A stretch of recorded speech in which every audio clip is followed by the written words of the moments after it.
જગત સંબંધોનું પરિણામ છે. જગતનો બીજો અર્થ સંબંધ, સંસારનો બીજો અર્થ સંબંધ. જ્યાં સંબંધ છે ત્યાં અવસ્થા રાગદ્વેષ ઉત્પન્ન થાય. રાગદ્વેષથી કર્મબંધ થાય છે. કર્મબંધના પરિણામે દેહ ધારણ કરવો પડે. દેહ ધારણ કર્યા પછી મૃત્યુ સુધી વિવિધ પ્રકારના પ્રસંગો જીવનમાં આવે છે અને પુનઃ એનાથી રાગદ્વેષના બંધ થાય. આવું ઘટના ચક્ર અનંત કાળથી ચાલુ રહ્યું છે. આ શબ્દ જયારે બોલીએ છીએ અનંતકાળ, ત્યારે આશ્ચર્ય લાગે છે. આપણને ધ્યાનમાં બેસીએ છીએ તો 5 મિનિટ ટાઈમ પણ કાઢતા મુશ્કેલ થઈ જાય. 5 મિનિટ થઈ કે ન થઈ, થઈ કે ન થઈ, 10 વખત વિચારીએ. અનંતકાળ આ પરિભ્રમણ આજનું નથી. આ જન્મ મરણના ચક્રમાં આજથી સામેલ થયા નથી. અનંતકાળ ગયો અને અનંતવાર જન્મ ને મરણ કરે. અનંતવારના જન્મ મરણમાં અનંતવાર અનેક વ્યક્તિઓની સાથે સંબંધો અને અનંતવાર અનંત વ્યક્તિઓ સાથેના સંબંધમાં અનંતવાર રાગદ્વેષ ઉત્પન્ન થાય. આ સુધીમાં આત્માને સમાધાન નથી મળ્યું, શાંતિ નથી મળી, સુખ નથી. એની એ શોધ ચાલુ છે. એ સંબંધ એની આખી પ્રક્રિયા છે. સંબંધમાંથી સંગ, સંગમાંથી આસક્તિ, આસક્તિમાંથી ઇષ્ટ અનિષ્ટ, એમાંથી ગમતું અને અણગમતું, એમાંથી હર્ષ અને શોક, અને એમાંથી રાગ અને દ્વેષ. ત્યાં સાકળ છે. એવી સાકળ કઈ રીતે તૂટે, ધર્મશાસ્ત્રો આ વિચાર કરે છે. ધર્મશાસ્ત્રોની સામે જે ચિંતનનો વિષય છે તે આ છે કે આ જન્મ મરણની સાકળ કેવી રીતે તૂટે. જ્ઞાની પુરુષોએ કહ્યું કે સંબંધની કળા જો માણસ શીખી જાય, આવડી જાય, તો રાગદ્વેષની ધારા ક્ષીણ થઈ જાય. અને સંબંધની કળા એનો અર્થ કાં તો સંપૂર્ણ સંગ અવસ્થા,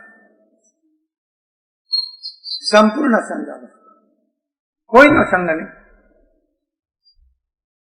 જગતના શ્રેષ્ઠ મહાપુરુષોએ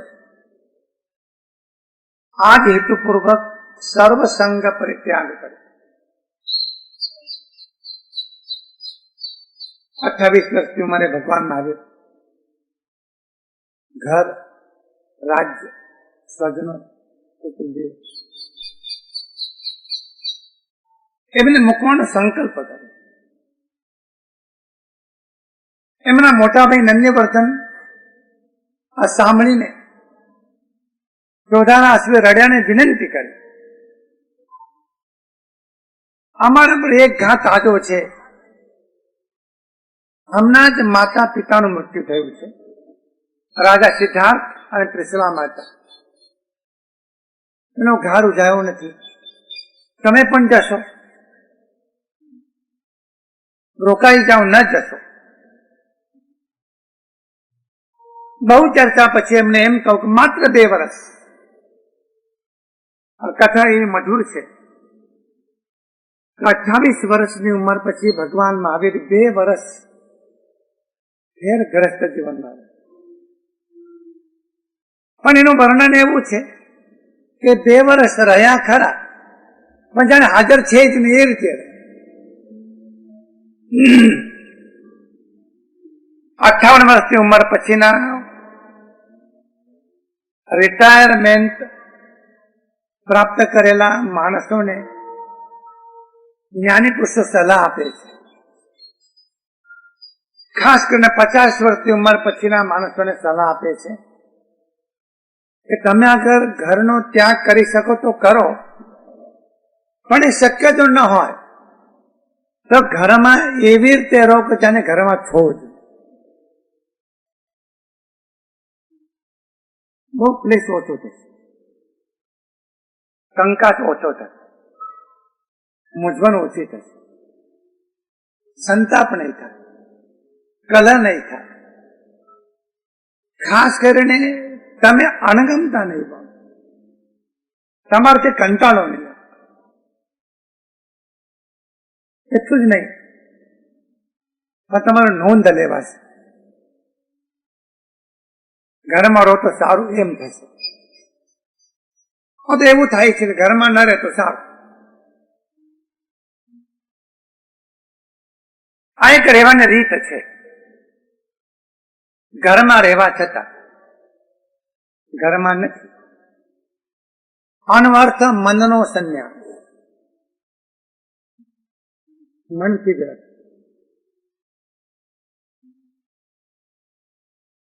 જીવ રહી શકતો નથી.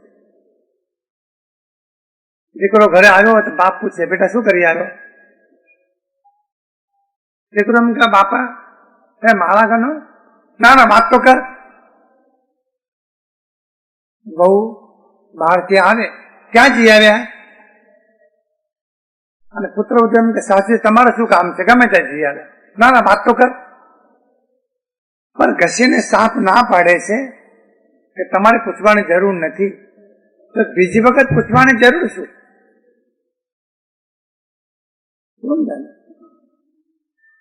વર્ષો સુધીમાં જે રસ લીધો છે એ તૂટતો નથી, અને પછી એ દુઃખી થયા કરે. જો હવે જમાનો બદલાઈ ગયો, અમે પૂછીએ છીએ સરખો જવાબ આપતા નથી. હવે ભાઈ કોઈ કોઈના કયામાં રહ્યા નથી, લાજ મલાજો રહ્યો નથી. ઘરમાં મોટા હોય તો શું, મોટાની ગણતરી કોઈ કરતું નથી, પણ નથી કરતા. તમે જાણ્યું ને, શું કરો ગણતરી કરાવવા જાઓ છો? રહી શકતા નથી. કેટલું દુઃખ ઉભું થાય છે. સંબંધ એક ઉપાય તો એ છે કે સર્વસંગ પરિત્યાગ. આ શક્ય ના બને તો બીજો ઉપાય, એક પોઝિટિવ અને બીજો નેગેટિવ. પોઝિટિવ ઉપાય સર્વની સાથે મૈત્રી. સર્વની સાથે મૈત્રી. પિતા હો તો પણ મિત્ર બનીને રહો, મોટા ભાઈઓ તો પણ મિત્ર બનીને રહો, અને દાદા હો તો પણ મિત્ર બનીને રહો. એમ જગતના સર્વ જીવો પ્રત્યે મૈત્રી ભાવ. અને બીજી વાત, જગતના સર્વ જીવો પ્રત્યે અદ્વેષ ભાવ, નિર્વૈર ભાવ. બે દૂર કરવા પડશે. એક દ્વેષ દૂર કરવો પડશે અને એક મમત્વ અથવા આસક્તિ દૂર કરવા પડશે. બાકી બધું કરવું બહુ સહેલું છે. ચારધામની યાત્રા કરી આવી આજે કઠિન નથી. પૈસા જોઈએ બસ, અને સ્પેશિયલ ટ્રેન જોઈએ, અને પહેલાથી પૂછી લેવું પડે કે ભોજન કેવું આપવાના છો અને કેટલી વખત આપવાના છો, લિસ્ટ આપો એનું. અને બસો કેવી ગોઠવી છે ફરવા માટે, સહેલું છે, કઠિન નથી. પહેલા તો જયારે લોકો હરિદ્વાર જવા નીકળતા હતા, આખું ગામ વાળામાં જતું. માઇલ 2 માઇલ સુધી વળાવા જાય, એકને ભેટે રડે. એ એટલા માટે કે હવે હરિદ્વાર જાય છે કે પાછા આવે એવું લાગતું નથી. આજે તો 8 દિવસે પાછા, ચાર ધામની યાત્રા કરીને 8 દિવસે પાછા. સારું હતું, તીર્થો હતા, આજે પણ છે. એટલો ટાઈમ ઘરમાં તમારે ગેરહાજરી, બધા માટે આનંદ. વાક્ય સમજાય છે? તમારે ગેરહાજરી, ઘરના બધા માટે આનંદ. સારું થયું, ચાલો.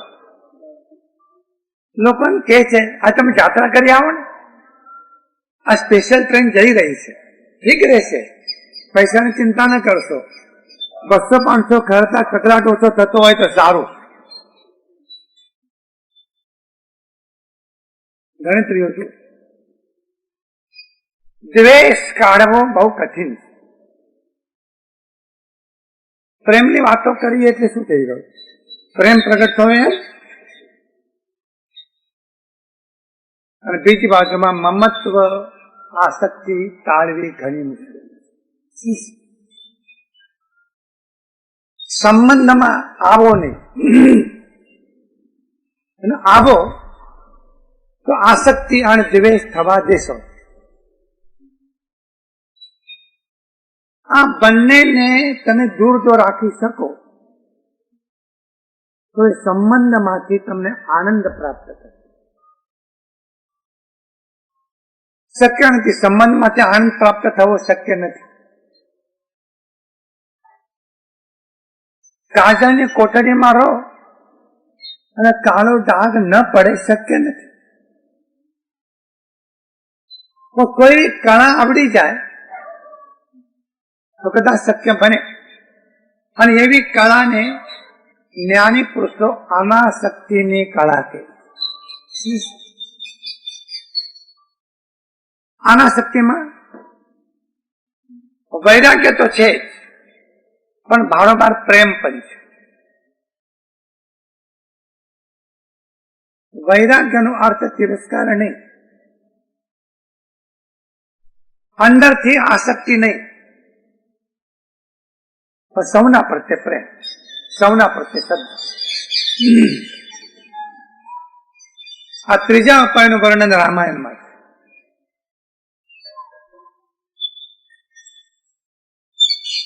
અત્યંત ક્લેશતા એ પ્રકારની પરિસ્થિતિ છે.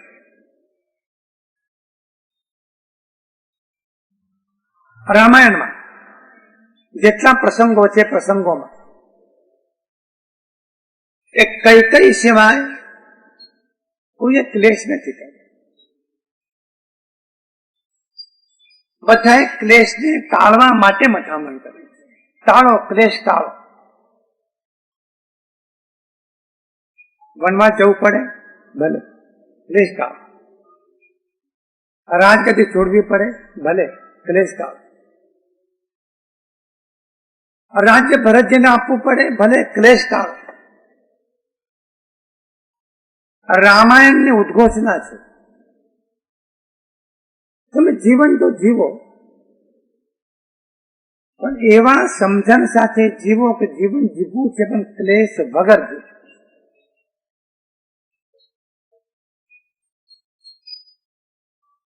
આપણે ક્લેશ વગર જીવી શકતા નથી, જીવતા નથી. નાના મોટા ક્લેશ ઘરમાં ચાલતા હોય,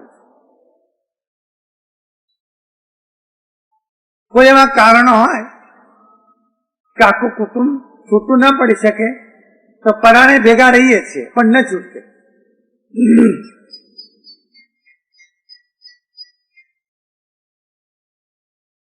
એટલે જ્ઞાની પુરુષોએ કહ્યું,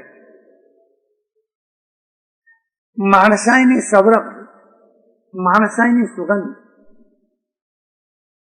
બીજી વ્યક્તિ ક્લેશ કરવા તૈયાર હોય તો પણ સમજુ વ્યક્તિ એને ક્લેશ કરવામાં કોઓપરેટર ન બને. આવા ખ્યાલમાં આવે છે. કેટલાક લોકોને તેવો નિર્ણય જ હોય છે, ક્લેશ કરવો છે, એની હવ કરવો છે, બસ લડવું છે, બસ. એટલા માટે તો ઘણી વખત એવું થાય છે, એક માણસ બોલતો હોય અને બીજો માણસ મૌન રાખે, ન બોલે, તો અકળાઈને કે બોલો ને મોઢા મગ ભર્યા છે, નથી બોલતો. ગુજરાતીમાં કહું છે કે મોઢામાં આંગળા નાખીને બોલાવો. ભરતજીને અસહ્ય દુઃખ થયું. કૈકેયીજી પાસેથી સમાચાર મળ્યા છે દશરથ મહારાજાનું મૃત્યુ થયું.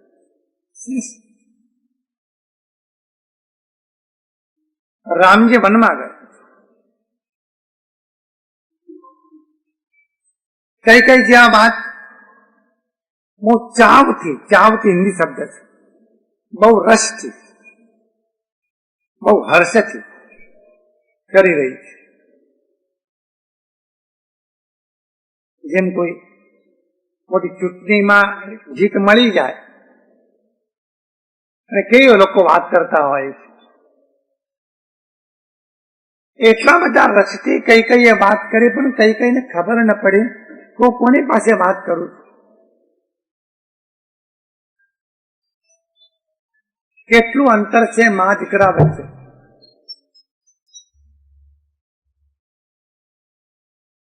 જેને એમ લાગે છે કે ભરતજીનો જન્મ કૌશલ્યાજીના ત્યાં જ થવો જોઈતો, તો ભૂલમાં કૈકેયીજીને ત્યાં થયો.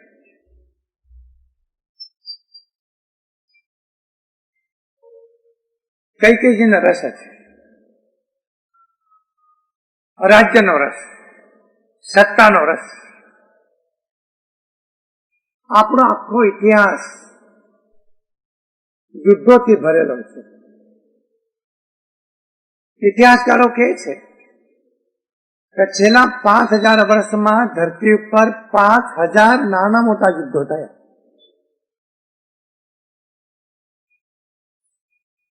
હવે જયારે યુદ્ધો થશે ત્યારે નાના મોટા યુદ્ધો નહીં થાય. થોડીક જ ક્ષણોમાં કરોડો માણસો ખતમ થાય એવા યુદ્ધો થશે. ચારે તરફ નિશસ્ત્રીકરણની જે વાત ચાલી રહી છે એ યુદ્ધથી કંટાળ્યા છે માટે નહીં, યુદ્ધના પરિણામો ઘણા ભયાનક છે.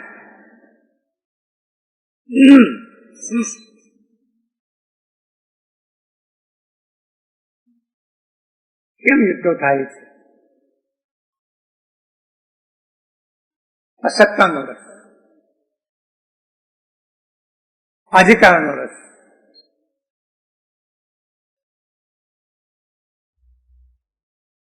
અને આની કોઈ શરૂઆત નથી, અધિકારનો પ્રગાઢ રસ છે. શેરીમાં 10 કૂતરાઓ હોય, એમાં એક ડાઘો હોય,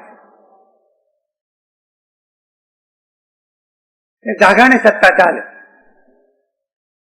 જે હાથમાં ખોરાક નાખવામાં આવ્યો હોય અને 9 કૂતરા ખાતા હોય, પણ જો ડાઘો આવે 9 ખસી જાય.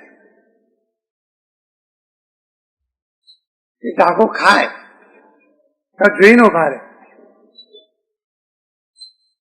ડાઘાને પણ સત્તાનો રસ છે. એમને શું વેચવાનું છે? અને અમારી શેરીમાં અમારો જ અધિકાર. આ તમે સામા શેરીમાં તમે રહો છો, તમારી હાથમાં રહો. અમારા શેરીમાં તમે શેના આવો?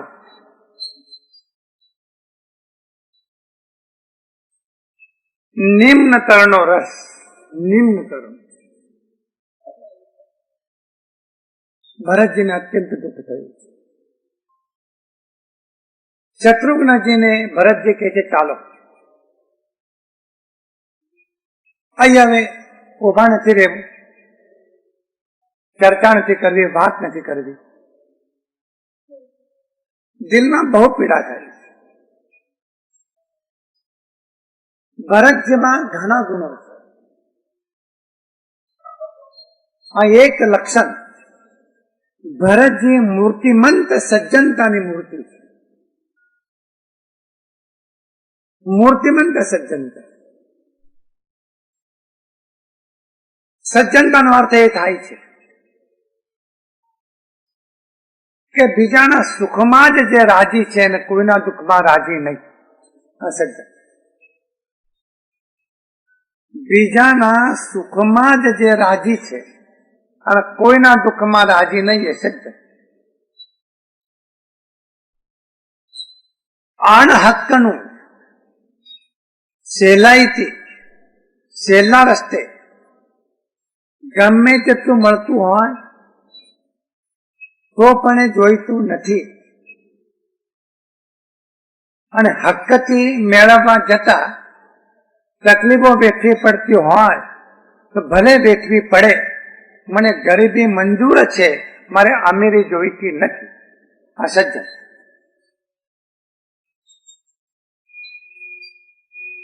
કોઈનો અધિકાર છીનવી ન લેવો અને પોતાનો અધિકાર જતો કરવો એનું નામ સજ્જન.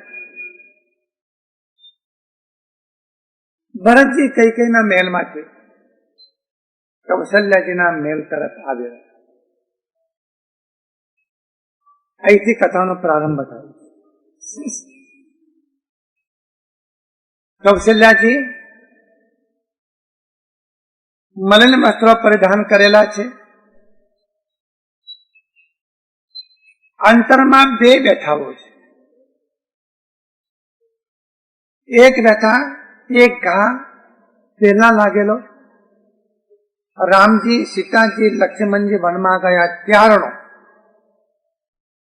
અને બીજો ઘા પછી લાગ્યો દશરથજીના મૃત્યુ. બહુ મનને શાંત રાખે છે, બહુ ધીરજ રાખે છે, બહુ મનને સમજાવે છે. કૌશલ્યજી વિવેકી છે, શાણા છે, સમજુ છે, દાપણના દરિયા જેવા છે, જતું કરવા વાળા છે, ખામી ખાવા વાળા. અંદર રાગ તો છે પતિ પ્રત્યે, પુત્ર પ્રત્યે. ઓછો છે પણ છે, એ રાગનું દુઃખ છે. ભરત દેખી માતું ઉઠી ધાઈ, મૂર્છિત આવવાની પરે જઈ આઈ. દેખત ભરત વિકલ ભય ભારી, પરે ચરણ તન દશા બિસારી. બહુ અદભુત વર્ણન છે. ભરત અને શત્રુઘ્નજી આવી રહ્યા છે. એમને આવતા જોતાની સાથે જ કૌશલ્યાજી એમને ભેટવા માટે ઉભા થઈને દોડ્યા.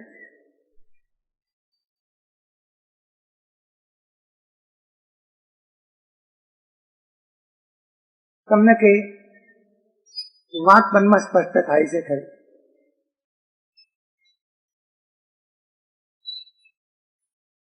આ નિમિત્ત છે, આ ભરતજી નિમિત્ત છે રામજીના વનવાસમાં,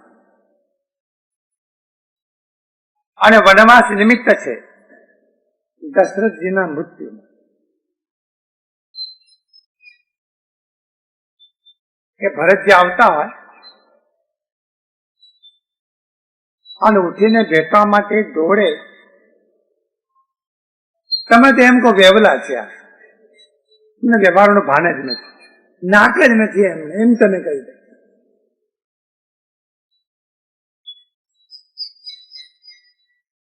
તુલસીજી કહે છે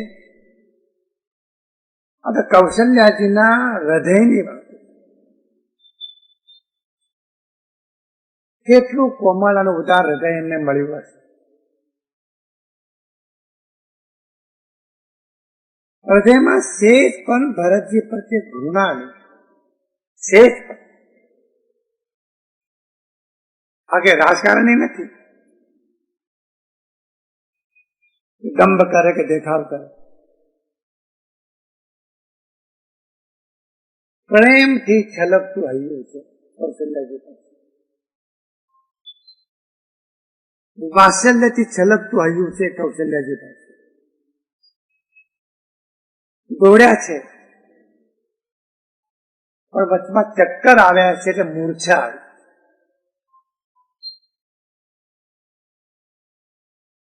એક બાજુમાં બેઠા છે,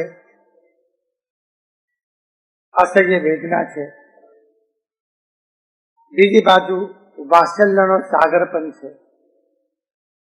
મૂર્છા આવી છે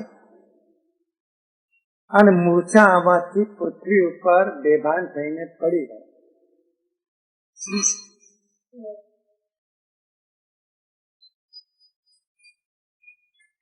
ભરતજી આગળ ગયા તો માતાજીને મૂર્છા આવી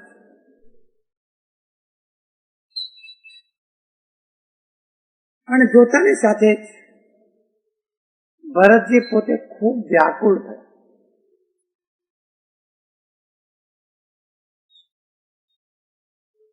રામાયણના પ્રસંગોને જેટલા પાસાઓથી સમજી શકાય એટલા પાસાઓથી સમજવા પ્રયત્ન કરજો. ઘણા પાસાઓથી વાત થઈ રહી છે. વ્યાકુળ થયા છે, શરીરનું ભાન ભૂલી ગયા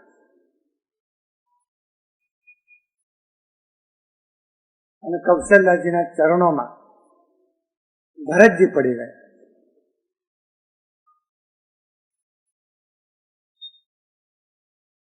પ્રત્યક્ષ દ્રશ્ય જુઓ તો ખ્યાલ આવે કેવી ઘટનાઓ ઘટી રહી.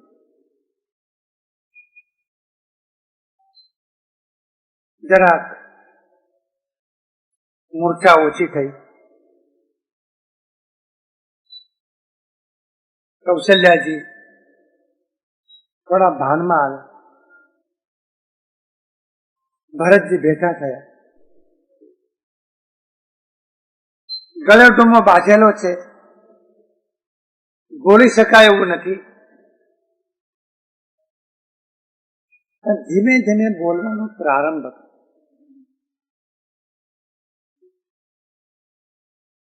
ભરતજી પહેલી વાત એ કરે છે કે માતાજી, મારા પિતાજી ક્યાં છે?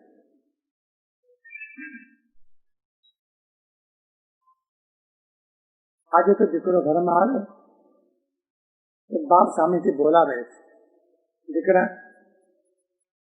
દીકરો તો બોલતો નથી એની સાથે. ટાઈમ ક્યાં છે?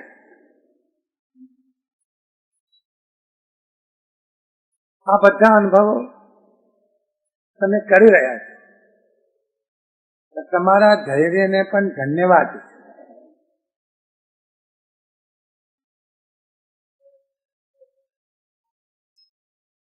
ન રહી શકાય.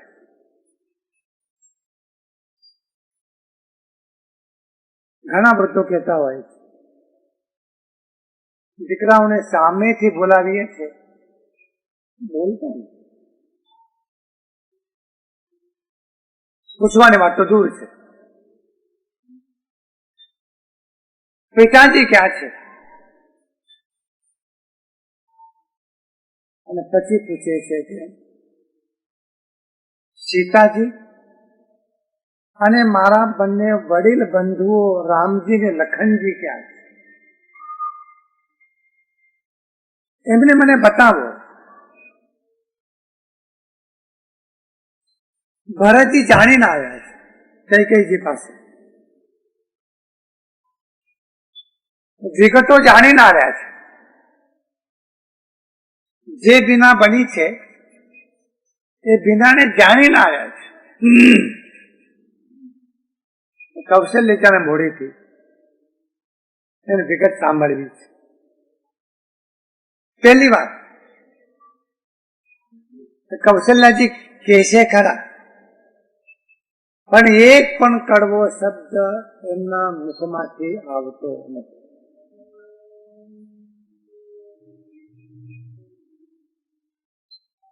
તમે રામાયણ જયારે સાંભળો ત્યારે બહુ જાગૃતિપૂર્વક સાંભળો.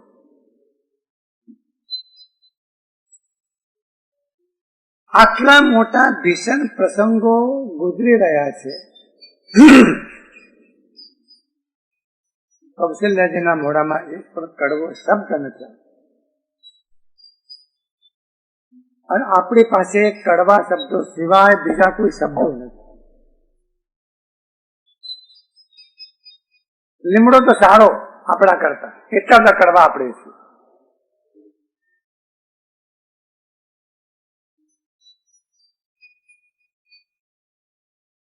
અને પછી એમ કહે છે, પોતાની વ્યથા વ્યક્ત કરે છે. આ કઈ કઈ જગતમાં શું કરવા જન્મે? કઈ કઈ કત જન્મી જગ माझा. આ નાનકડી કડીમાં ભરતજીના હૃદયની તમામ વ્યથા પ્રગટ થાય. આ જગતમાં કઈ કઈ શું કરવા જન્મે? ભરતજી કહેવા ઈચ્છે છે, અત્યારે જે અયોધ્યાના રઘુ કુળમાં જે ભયંકર દુઃખના ડુંગરાઓ તૂટી પડ્યા છે, એ બધામાં કારણ કઈ કઈ છે.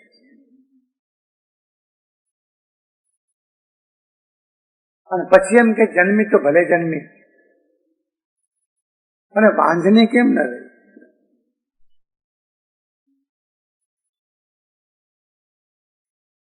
એટલે કે મને જન્મ શું કરવા આપ્યો?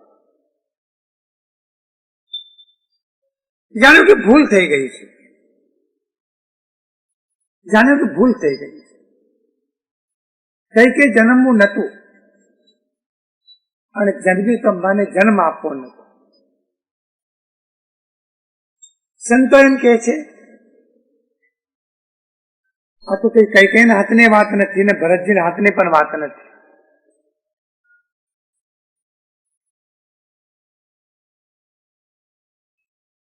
અને ત્યારબાદ ભરતજી 3 શબ્દો બોલે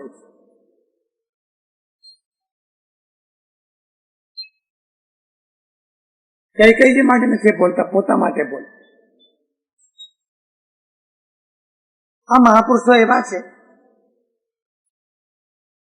કે કોઈનું પણ ઘસાતું બોલવું એમને ગમતું નથી. આપણે મહાપુરુષો એવા છીએ, કોઈનું પણ સારું બોલવું આપણને ગમતું.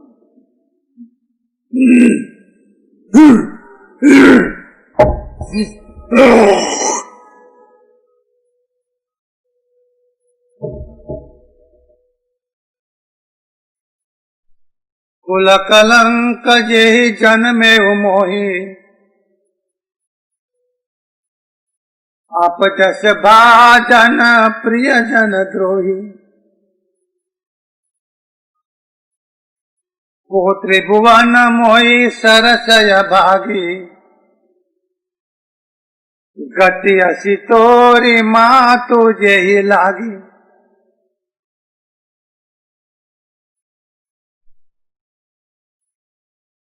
એક વાત, રઘુકુળના ઇતિહાસમાં જે મહાપુરુષો થયા છે, એમને કુળને ઉજ્જવળ બનાવ્યું છે. જગતમાં શ્રેષ્ઠતમ કુળ છે, એની પરંપરા એમને જાળવી રાખી છે. એમને જગતમાં યશ પ્રાપ્ત કર્યો છે. રઘુકુળનો આખો ઇતિહાસ, પૂર્વજોનો આખો ઇતિહાસ, સમર્પણ, ત્યાગ, બલિદાન, સેવા, ઉદારતા, સહિષ્ણુતા, પ્રેમથી ભરેલો. એ કુળમાં હું આવ્યો, ભરતજી કહે છે, અને કુળને કલંક લગાવ્યો. ભરતજી નિર્દોષ છે, પણ જામ કરી પોતે લઈ.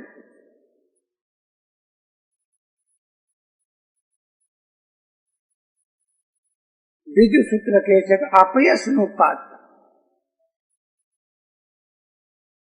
આજે પણ ભરતજી યાદ જયારે આવે છે ત્યારે ચરિત્રકારો અને સાહિત્યકારો અને કથાકારો ભરતજી માટે એક પણ ઘસાતો શબ્દ બોલતા નથી.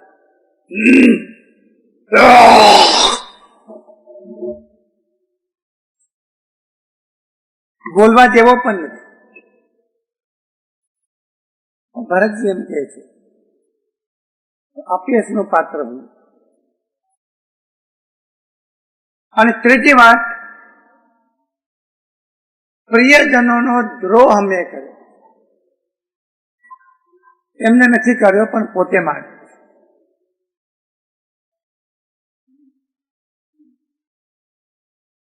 આવો મારા જેવો પુત્ર કઈ કહીએ એને જન્મ આપ્યો. મારા જેવો આભાજી બીજો કોણ હોય છે? અને છેલ્લે કહે છે, માં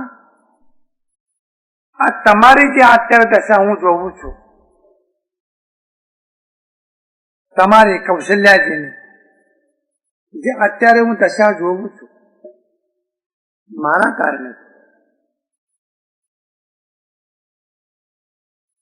દોષનો બધો ટુકડો પોતાના માથે પોતે ઓળી લીધો. રામાયણ આ શીખવે. કોઈના માટે દોષ ઢોળશો. આપણી બુદ્ધિનો ઉપયોગ આપણે એટલા માટે કરીએ છીએ, હમ તો સાહુકાર હૈ और दूसरे सब बदमाश है, એ માટે બુદ્ધિ વાપરીએ.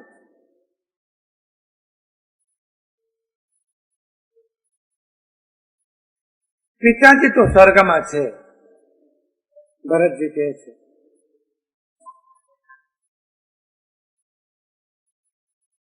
પિતાજી સ્વર્ગમાં અને રામજી વનમાં છે. પણ બધા ગ્રહોમાં બે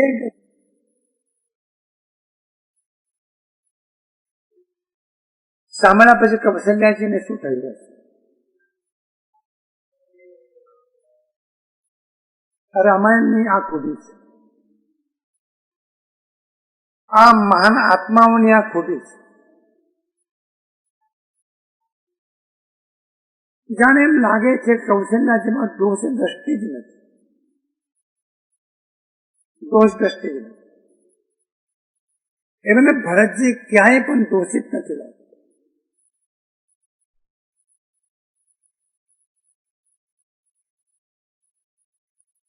ભરતજીના કોમળ વચનો સાંભળીને માતા કૌશલ્યાજી પોતાની જાત સંભાળી.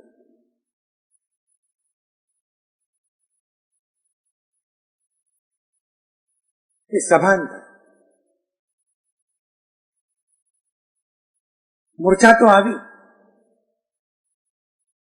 દુઃખ પણ થયું, પણ ભરતજીના જે કોમળ વચનો એના સાંભળીને પોતાની જાત સંભાળીને કૌશલ્યાજી ઉઠ્યા.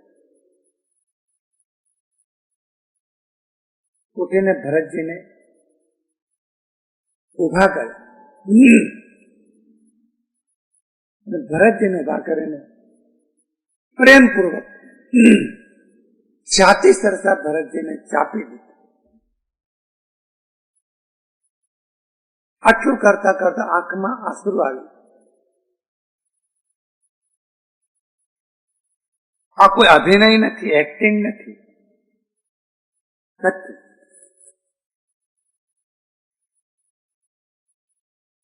આવા ભરતજી ઉભા કર્યા હશે, છાતી સરસા ચાપ્યા હશે, આંખમાંથી અશ્રુ ધારા વહેવા લાગી હશે.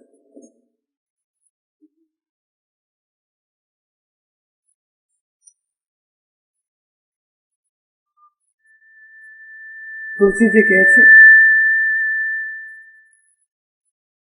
सरल स्वभाव वाला। कौशल्या जी अति सरल स्वभावना छे। मनोवैज्ञानिको અને વુમન સાયકોલોજીના અભ્યાસીઓ એવું કહે છે કે સ્ત્રીનું સરળ બનવું બહુ કઠિન છે. એટલે પુરુષો બહુ સારા છે એ વાત નથી કરતો હું,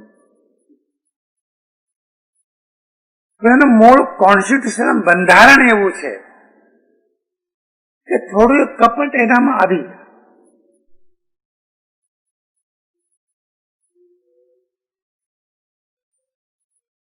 સ્ત્રી સરળ હોય અને પુરુષ અહંકારનો હોય, અહંકાર વગરનો હોય. આ ધરતી ઉપરનું 9મું આશ્ચર્ય કહેવાય.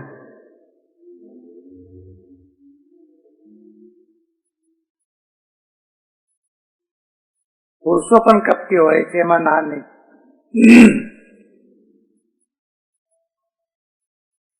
સ્ત્રીના સ્વભાવમાં સ્વાભાવિક વક્રતા છે.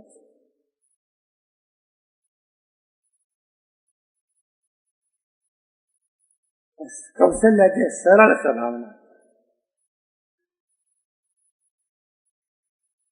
સરળ સ્વભાવ એ સુખનું કારણ છે. સુખમ આર્જવશીલત્વમ. હરિભદ્રેશ્વર મહારાજે કહ્યું છે કે સરળ બનવાથી બહુ સુખ મળે. બાળકો બહુ સુખી છે કારણ સરળ. સંતો બહુ સુખી છે કારણ સરળ. જ્ઞાનીઓ બહુ સુખી છે કારણ સરળ.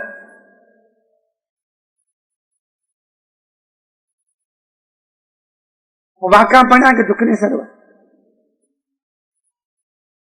કપટ આવ્યું કે દુઃખ આવ્યું.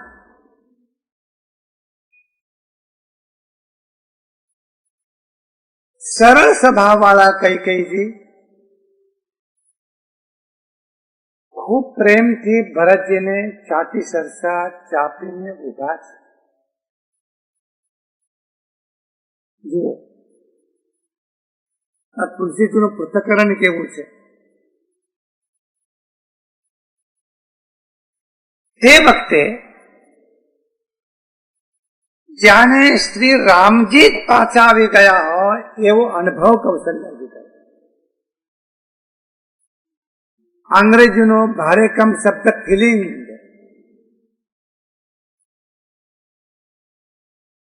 એવી લાગણી અનુભવ. રામજી પાછા આવ્યા અને તે જ વખતે બીજા હાથે શત્રુઘ્નજીને છાતી સરસા ચાપે છે અને એવો અનુભવ કરે છે જયારે લક્ષ્મણજી પાછા આવે.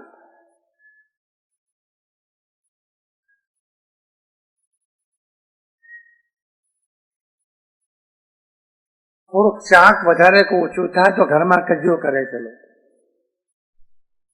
કે મારા માટે ઓછું રાખ્યું.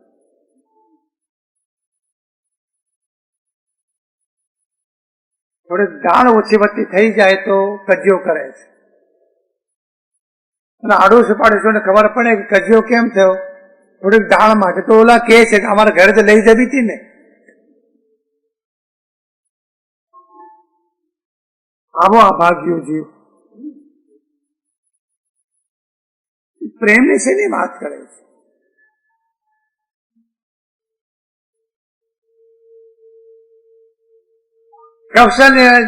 કૌશલ્યાજીના હૃદયમાં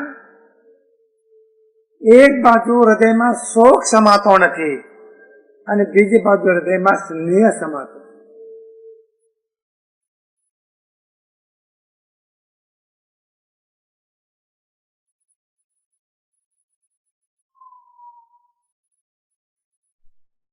देख स्वभाव कहत सब कोई, राम मातु अस काहे न होई, माता भरतु गौद बैठारे, आंसू पोछी मृदु बचन उचारे। આજુબાજુ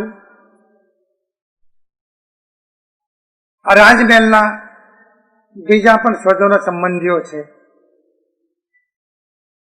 દાસ દાસીઓ છે, મંત્રીઓ છે, રાજ્યના કર્મચારીઓ છે.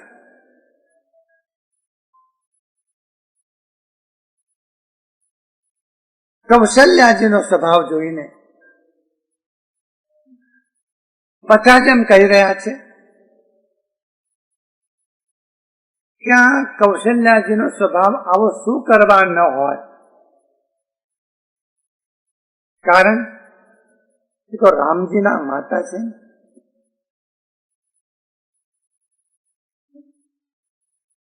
વાક્ય સ્પષ્ટ થાય છે કેમ આવો સ્વભાવ ન હોય કૌશલ્યાજી.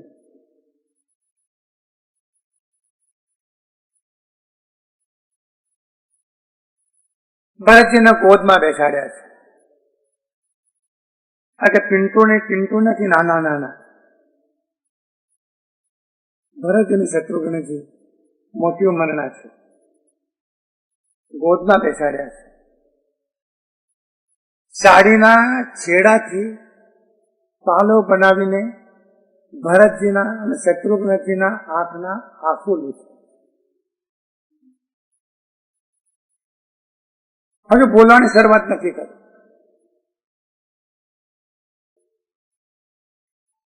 હૃદય આવું જો હોય તો ઓછું બોલવું પડે. આપણે બોલીએ છીએ બહુ, પણ હૃદયના બહુ મેલા છે. ગુજરાતીમાં કહેવાય છે બહુ બોલે તે બાઠો.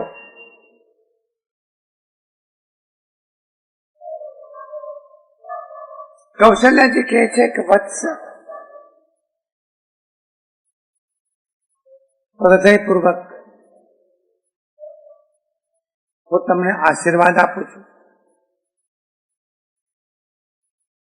હવે તમે ધૈર્ય ધારણ કરો. કૌશલ્યાજી કહે રામાયણના પ્રસંગોની બીજી મહત્વની ખૂબી, કોઈ પણ નાની મોટી ઘટના બની જાય કે જાણે તરત જ અધ્યાત્મ અને તત્વજ્ઞાન મૂર્તિમંત પ્રગટ થઈ જાય. તમે ધૈર્ય ધારણ કરો ભરતજી. શોકનો ત્યાગ કરો, કારણ કાળની અને કર્મની ગતિ અમિત છે, એ મટતી નથી. આ તત્વજ્ઞાન સિદ્ધાંત. કર્મની ગતિ અમિત છે, મટતી નથી.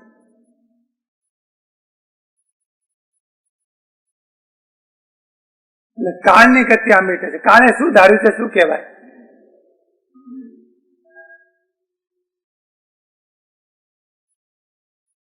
મારે પુત્ર.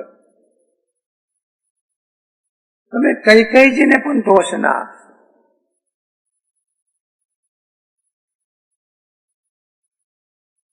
મારા ભાગ્યમાં આટલા દુઃખો અનુભવવાના હશે, અને આવા અસહ્ય દુઃખો અનુભવવા છતાં હું જીવતી રહી છું. એ નવાઈની વાત કહેવાય.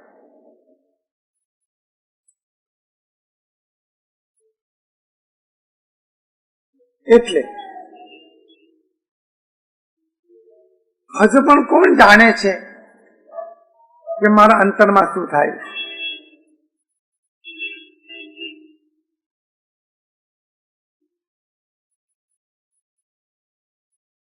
પિતાજી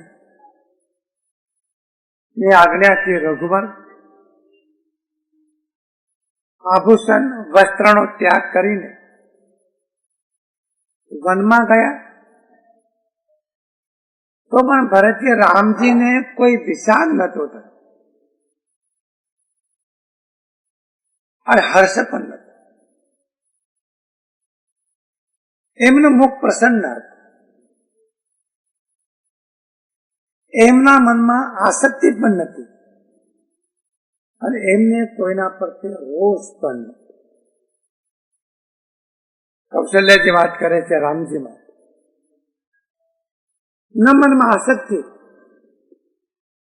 ન મનમાં રોગ, બધાને સર્વ પ્રકારથી સંતોષ આપીને પછી વનમાં ગયા. બધી જ માતાઓને એમને સમજાવ્યા છે અને સીતાજીને અમે જવાની ઘણી ના પાડી, પણ ભગવાન રામચંદ્રજીના ચરણોના અનુરાગી એવા સીતાજી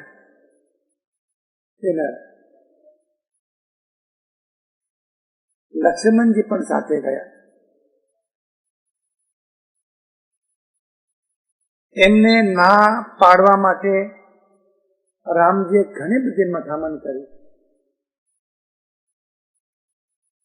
પણ ડરે. બધાને નમસ્કાર કરીને રામજી, લખનજી, સીતાજી વનમાં ગયા.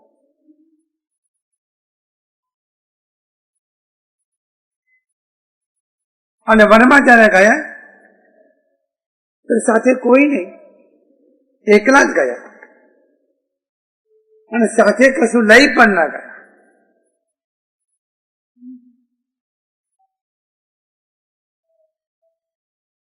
આવી વાત કૌશલ્યાજી ભરતજીને કહી.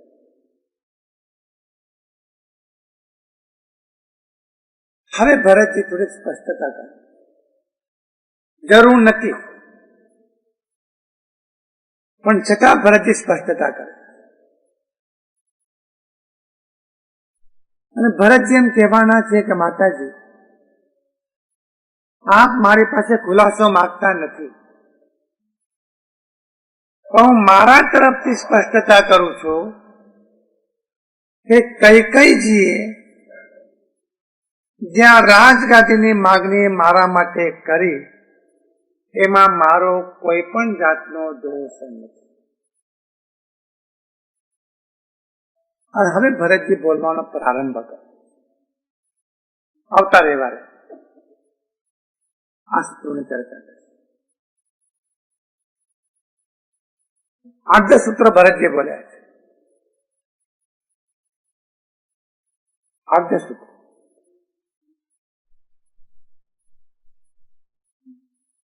મારા મનમાં સેજ પણ